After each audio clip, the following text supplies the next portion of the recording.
Assalomu alaykum, hurmatli YouTube obunachilar. Hammalaringiz sog' salomatmisizlar?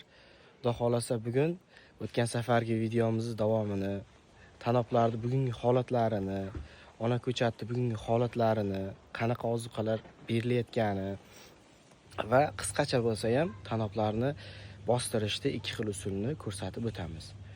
Xo'p, mana tanoblarning holatlari o'tgan safarga nisbatan ancha baquvvatlashib o'sib olgan.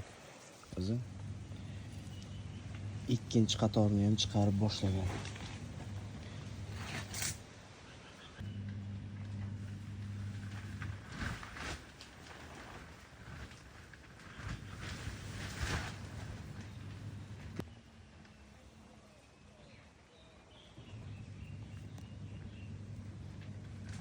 Xo'p, ana ko'chatlar bir qator ko'rsatib o'tib ketay.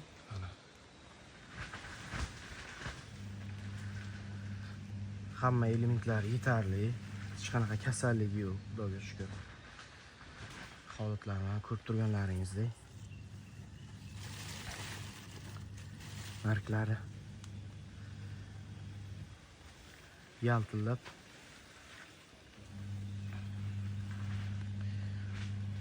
ko'chatlarni katta qilyapti.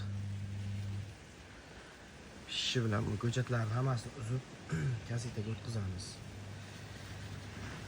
Bitta gullab ham qo'ygan, atak gullari bizga kerak emas.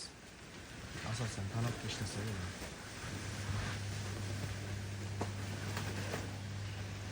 Bu taraflar ham shunaqa.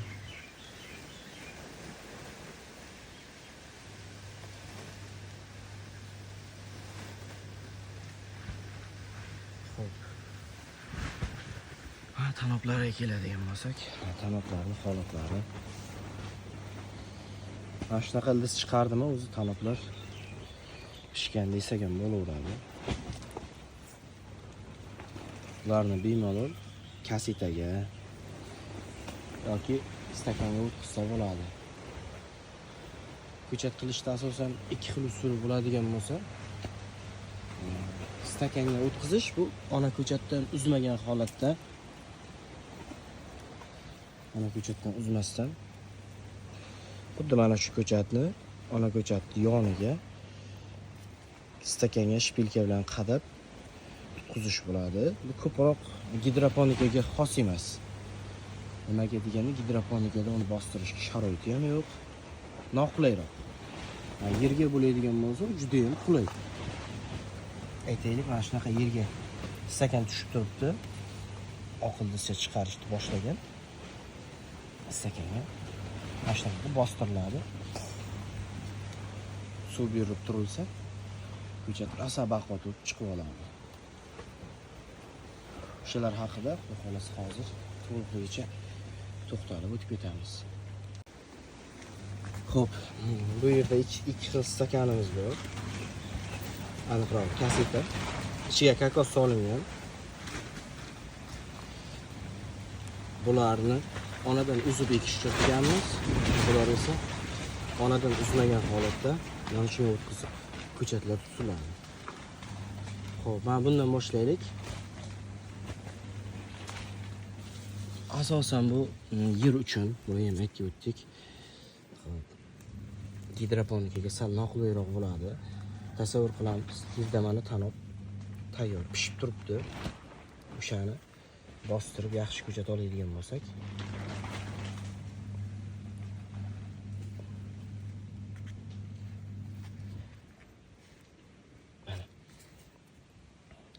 mana shunaqa holatda bostirib qo'yiladi. Ko'chat 45-50 kunda juda ham chiroyli bo'lib, baquvvat bo'lib, mana shu kaseta yoki stakanni to'liqligicha ildiz qoplab oladi. Oqdan salgina qizg'ishroq ildiz bu. 50 kundan oshib ketsa ham ko'p maza qilmaydi. Ildizlar toza qizarib, chirishgacha ham keladi. O'shaning uchun 45-50 kun ko'chatni yetishtirish vaqti normal vaqt hisoblanadi. Birinchi usuli bu.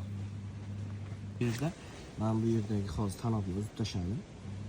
Doim bitta ko'chat qilingandan keyin yonboshdagi bu yoqqa urchib kuchini ketkazmaslik uchun tanob uzib tashlanadi. Keyin onadan keladigan kuch to'liqligicha mana shu stakanning ichida mana shu ko'chatga sarflanaveradi. Bularni 20 kun ichida onasidan yetarlicha kuchni olib, qulupnay o'ziga kerakligini hosil qilib oladi. Ana o'shandan keyin bu stakanchiklarni onadan uzib, bemalol boshqa joyda muhit tayyorlab ko'chirib yetishtirsa bo'laveradi. Demak, onadan 20 kun ona bilan tursa, keyin onadan olib tashlab 30 kun davomida boqiladi. O'zimizga kerakli yaxshi pishgan tanobni onadan uzib olamiz. Uzayotganda onaga zarar yetkazmaslik uchun yuqoridan uzib kelinadi.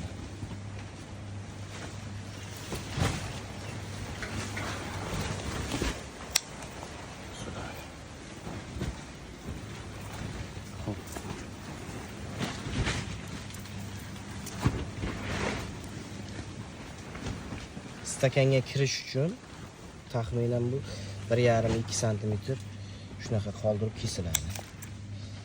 Qo'shimcha tanoblari to'liq olib tashlanadi, kesib tashlanadi. Barga keladigan bo'lsa, kamida yaxshi bargdan 2 ta, 3 ta qoldirish kerak. Ko'chat o'zi baquvvat bo'lgani uchun mana shunaqa qilib 2 ta barg qoldirsak ham yetadi. Bu o'rtadagi bilan 3 ta hisoblanadi. Xo'p. Yana bitta tayyorlab ko'rsataman.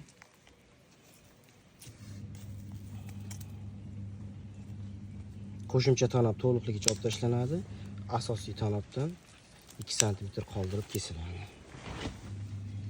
Shu holatda.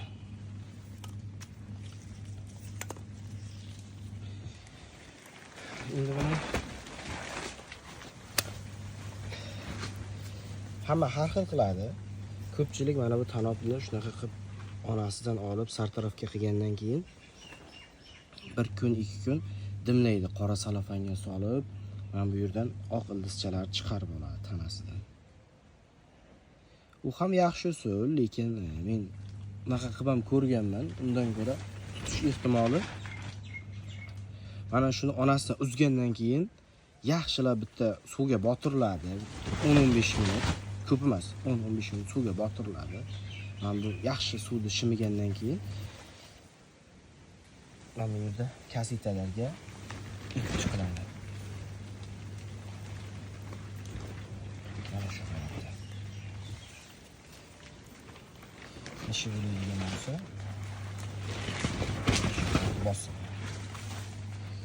Bo'ldi. Hammasi mana shunaqa holatda bir tomonga qaratib ekiladi. Hozir yana bitta ekib ko'rsataman.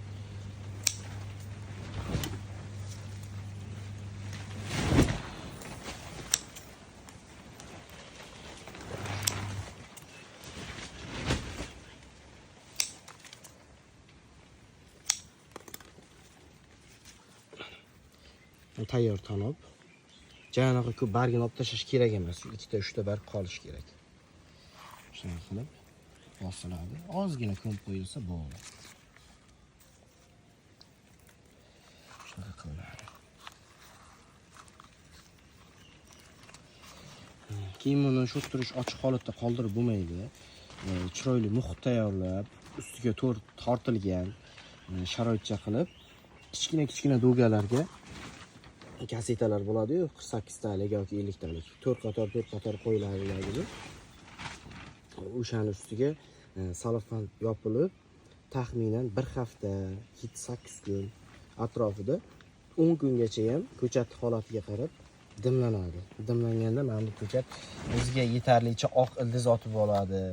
Barglarni ko'taradi. Mana bu o'rtadagi barglardan bitta ikkita yangi barg chiqaradi o'sha 10 kun davomida. Xullas, o'zini tutib oladi. Ana o'shandan keyin qulupnay ko'chatni qanday aldab kechqurunlari ochiladi, keyin ertalab ochiladidan keyin asta-sekinlik bilan mana bu ko'chatdan ajratiladi.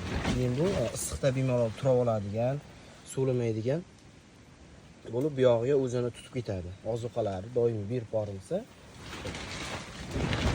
ko'chat juda ham baquvvat, chiroyli bo'lib chiqiladi.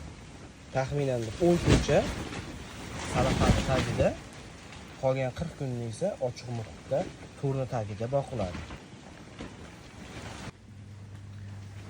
hozir ham yaxshigina hosillari bor. Ya'ni bu massa jihatdan emas, sifat jihatdan chiroyli.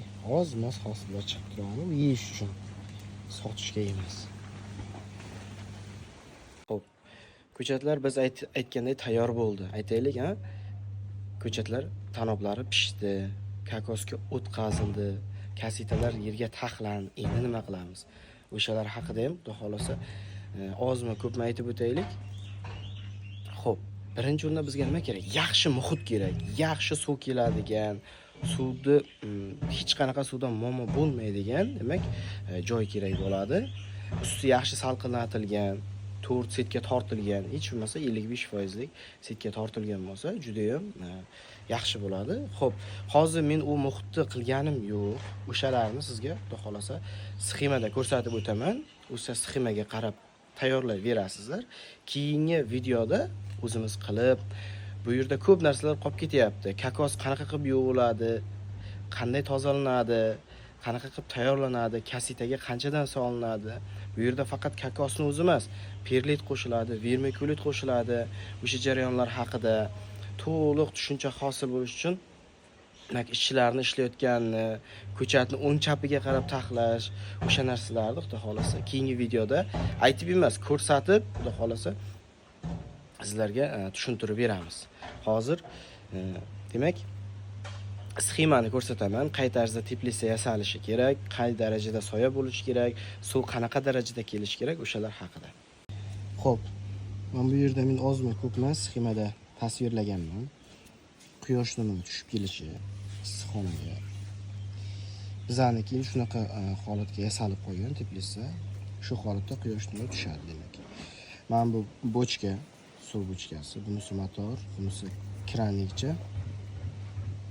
Va bu yerdan sistema bilan ko'chat qilinadigan joyga suv kelyapti. Mana bu ruchka bilan uzunasiga chizilganlar, bu tasavvur qilamiz 4 setga yopilgan.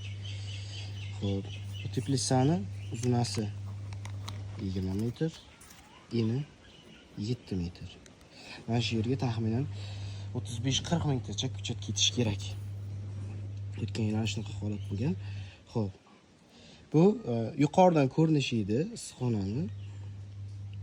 Issiqxona deymaylik, salqin xona.